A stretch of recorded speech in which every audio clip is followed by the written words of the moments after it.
आइए अब खबरें रफ्तार से।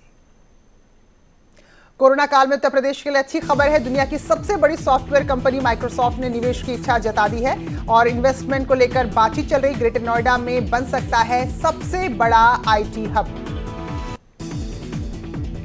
जौनपुर के करेथू गांव में चकबंदी विवाद लगातार बढ़ता जा रहा है। अधिकारियों पर ग्रामीणों ने भ्रष्टाचार का आरोप लगाया है। नाराज ग्रामीणों ने पथराव किया।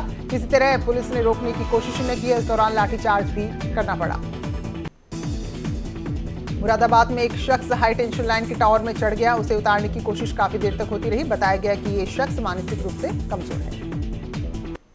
बिजनौर में बड़ा हादसा हुआ। 2 मंजिला इमारत गिरने से मलबे में एक परिवार दब गया। 4 बच्चे और एक महिला देवी है। पुलिस ने सभी को मलबे से निकाला। देवरिया के पूर्व थाना अध्यक्ष भटनी का एक वीडियो सामने आया जिसमें अश्लील हरकत करता हुआ दिखाई दे रहा है।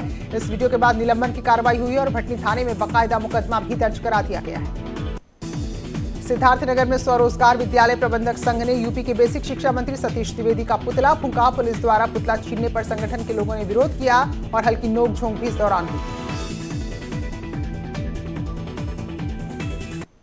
पीलीभीत के एक स्कूल में जुए की महफिल सज रही है जिसका वीडियो सामने आया है। इसमें दर्जनों जुआरी एक साथ जुआ खेलते नजर आ रहे हैं। टिड्डी दल के आतंक को देखते हुए कृषि मंत्री नरेंद्र तोमर ने छिड़काव के लिए ग्रेटर नोएडा से एक हेलीकॉप्टर को हरी झंडी दिखाकर राजस्थान के बाड़मेर के लिए रवाना किया। एटा में टिड्डियों के दल की दस्तक ने किसानों की चिंता बढ़ा दी है। करोड़ों की संख्या में टिड्डी दल को किसान अपने तरीके से भगाने में जुटे। चंदौली के मुगलसराय कोतवाली पुलिस ने शातिर बाइक चोर को गिरफ्तार किया। उसके पास से 7 बाइक, 1 तमंचा और कारतूस बरामद हुए। संत कबीरनगर में बारिश से आमी नदी उफान पर है। किसानों के सैकड़ों बीघे खेत पानी में डूब गए हैं जिससे किसान धान की रुपाई नहीं कर पा रहे हैं। आगरा में फर्जी शिक्षकों का फर्जीवाड़ा सामने आया है। 24 शिक्षकों के खिलाफ मुकदमा दर्ज हो गया है। जांच पड़ताल में इन शिक्षकों के जो भी दस्तावेज प्रमाण पत्र थे वो सब फर्जी निकले। आगरा में पुलिस ने 20,000 के इनामी बदमाश को दबोचा है। बदमाश पिछले 1 साल से फरार चल रहा था। उसके पास से एक तमंचा मिला है। गाजियाबाद के मुरादनगर में किराना की दुकान में चोरी हुई है और ये घटना सीसीटीवी में कैद हुई है। जंगला तोड़कर चोर दुकान में घुसे और हजारों की नकदी पर हाथ साफ किया।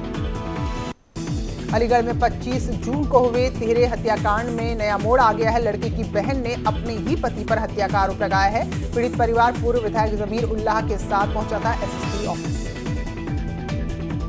कासगंज में दबंगों का कहर देखने को मिला। पुरानी रंजिश में एक युवक की गोली मारकर हत्या कर दी गई। दिन दहाड़े हुई गोलीबारी से पूरे इलाके में सनसनी है।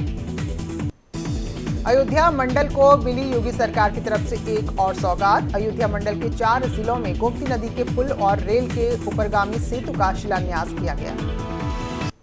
हरदोई में एक दलित युवक की भाला कूदकर हत्या की गई। आरोपी मौके से फरार। पेड़ के नीचे लेटे युवक की हत्या से पूरे इलाके में गुस्सा।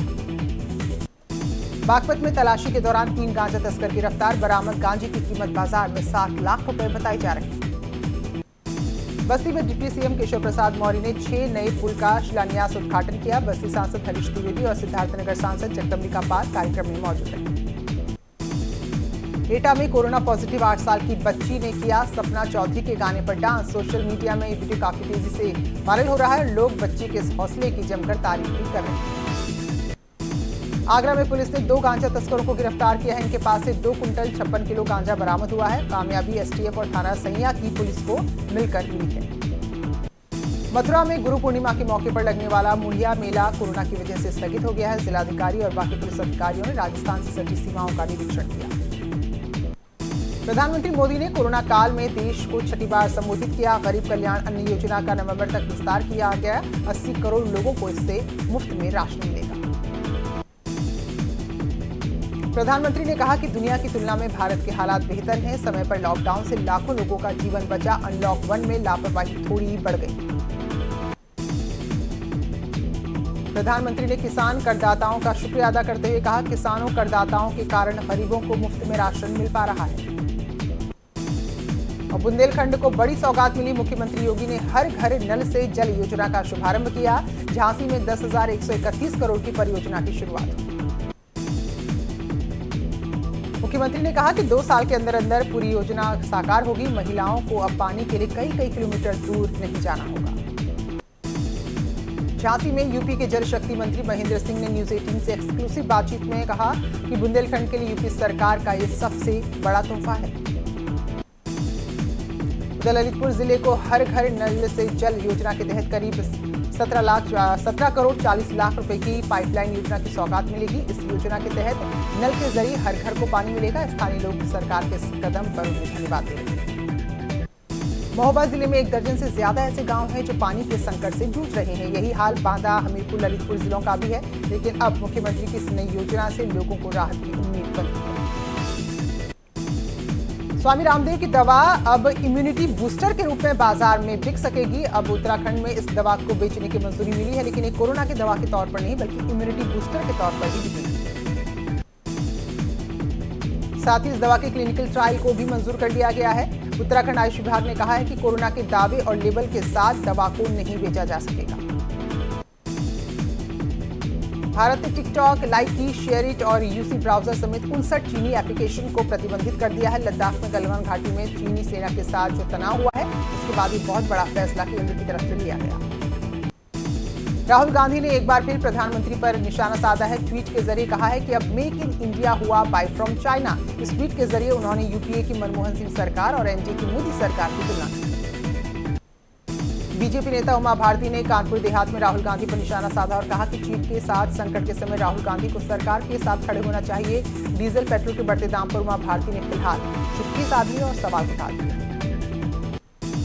समाजवादी पार्टी के अध्यक्ष अखिलेश यादव ने ट्वीट कर यूपी सरकार पर निशाना साधा। उन्होंने कहा कि यूपी इस समय कोरोना के साथ साथ कानून व्यवस्था की भी बिगड़ी हालत का शिकार है। जिस प्रकार कोरोना टेस्ट टाले जा रहे हैं, उसके कारण वास्तविक स्थिति का पता ही नहीं चल पा रहा। सहारनपुर के नौरंगपुर गांव में नशे में धुत पूर्व ब्लॉक प्रमुख मुल्की राज सैनी ने अपनी गाड़ी से कई ग्रामीणों को टक्कर मार दी, जिसके बाद स्थानीय महिलाओं ने जमकर पिटाई कर दी। पीलीभीत में मकरंदपुर गांव में दबंगों ने हथियारों के बल पर खेत पर काम कर किसान को अगवा किया। मारपीट की। ग्रामीणों ने मौके पर पहुंचकर जैसे तैसे किसान को बचाया और पुलिस ने आरोपियों को गिरफ्तार किया। प्रतापगढ़ में एटीएम में पैसे जमा करने जा रहे निजी कंपनी के कर्मचारी को बदमाशों ने गोली मारकर लूटने का प्रयास किया। इसी बीच राहगीर ने बदमाशों को पकड़ने की कोशिश की, लेकिन बदमाशों ने उन्हें भी गोली मार दी। एटा में राधेश्याम बाजार में एक मैदान में महिला का निर्वस्त्र हालत में शव मिला है। पुलिस मौके पर पहुंचकर आगे की छानबीन में जुट गई है, तो शव की स्थिति को देखकर आशंका है कि रेप के बाद महिला की हत्या। आगरा में मानसून की बारिश के साथ ही कोरोना काल में सब्जियों के दाम आसमान पर पहुंच रहे हैं। 15 से 20 रुपए किलो बिकने वाला टमाटर 60 से 70 पहुंच गया है। मेरठ में भी सब्जियों के दाम अचानक बढ़ गए हैं। यहां भी टमाटर की कीमत कई गुना ज्यादा बढ़ गई है। उधर लखीमपुर खीरी में एक सभासद को नगर पंचायत में हो रही धांधली की शिकायत करना उस वक्त भारी पड़ा जब चेयरमैन पति और नगर पंचायत के पूर्व लिपिक ने उनको जान से मारने की धमकी दी। कानपुर में कोरोना का कहर जारी है। लगातार पॉजिटिव मरीजों की संख्या बढ़ रही है। हालांकि कानपुर में ठीक होने वाले मरीजों का प्रतिशत भी बढ़ा है, लेकिन हॉटस्पॉट क्षेत्रों में लापरवाही भी साफ नजर आ रही है। कानपुर में एक महिला ने अपने ससुराल वालों पर घर में घुसकर बगैर मास्क लगाए मारपीट का आरोप लगाया है। पुलिस ने महामारी एक्ट और मारपीट का मुकदमा दर्ज किया है। अनलॉक 2 को लेकर केंद्र ने गाइडलाइंस जारी की है। 31 जुलाई तक स्कूल कॉलेजेस बंद रहेंगे। रात 10 बजे से सुबह 5 बजे तक नाइट कर्फ्यू रहेगा। अभी सिनेमा हॉल, जिम या फिर स्विमिंग पूल नहीं खुलेंगे। अनलॉक 1 के आखिरी दिन भी दिल्ली से नोएडा आ रहे लोगों के लिए कोई राहत नहीं थी। दिल्ली यूपी बॉर्डर पहले जैसे ही सील है। जिनके पास परमिशन या पास था, उनको ही फिलहाल एंट्री दी गई।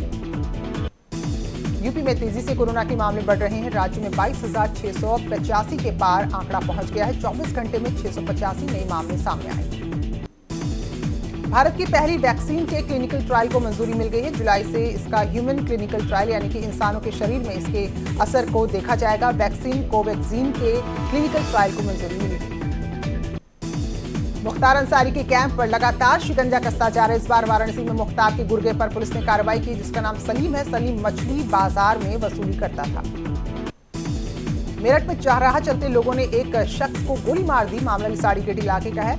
आरोप है कि ई रिक्शा से साइड नहीं मिलने से नाराज दबंगों ने गोली चला दी।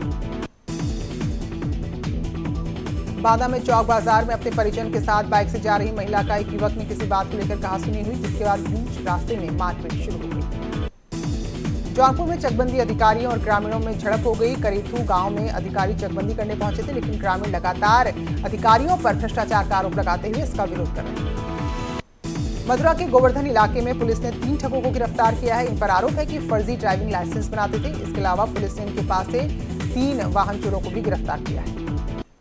कानपुर देहात की भोगिनीपुर कोतवाली क्षेत्र अंतर्गत मछली पकड़ने गए 2 मासूमों की यमुना में डूबकर मौत हो गई। घटना उदयपुर गांव की है। पुलिस ने शवों को नदी से निकालकर आगे कार्रवाई की। आगरा में लगभग 50 लाख टिड्डियों का दल विश्वविद्यालय और पॉलीवॉल पार्क समेत शहर के अलग अलग इलाकों में डेरे डाले रहा, लेकिन कृषि विभाग ने कुछ भी नहीं किया और ये लोग रात भर पेड़ को फसलों को चट करते रहे। पल भर में फसलों को तबाह करने वाले टिड्डी दल को लेकर कानपुर जिला प्रशासन फिलहाल अलर्ट है। प्रशासन और किसानों के सहयोग से टिड्डी से निपटने की व्यापक व्यवस्था की गई है। कुशीनगर में घर में अजगर मिलने से हड़कंप मच गया। मामला पटहेरवा थाना इलाके के पीपरा गांव का है। घर में जब लोगों ने अजगर को देखा तो उनके होश ही उड़ गए। जैसे तैसे उसे पकड़कर वहां से जंगल में छोड़ा गया। अमरोहा में रिहायशी इलाके में तेंदुआ दिखने से हड़कंप मच गया। मामला गजरौला के नवनेर मुरादपुर गांव का है, जहां कई दिन से तेंदुआ दिखाई दे रहा था और गांव वाले अब से डरे। मेरठ में मानसून ने दस्तक दे दी है। मेरठ में खूब बारिश हुई, जिससे लोगों को गर्मी से राहत मिली। साथ ही मानसून की पहली बारिश के बाद अब किसान भी खुश हैं। मानसूनी बारिश और नेपाल से आने वाली नदियों के जलस्तर में बढ़ोतरी के चलते महराजगंज में एक बार फिर बाढ़ का खतरा मंडराने लगा है। उत्तर पश्चिम सीमा में बहने वाली घोंघी नदी के बांध पर कटान की वजह से कई गांव इस वक्त डरे हुए हैं।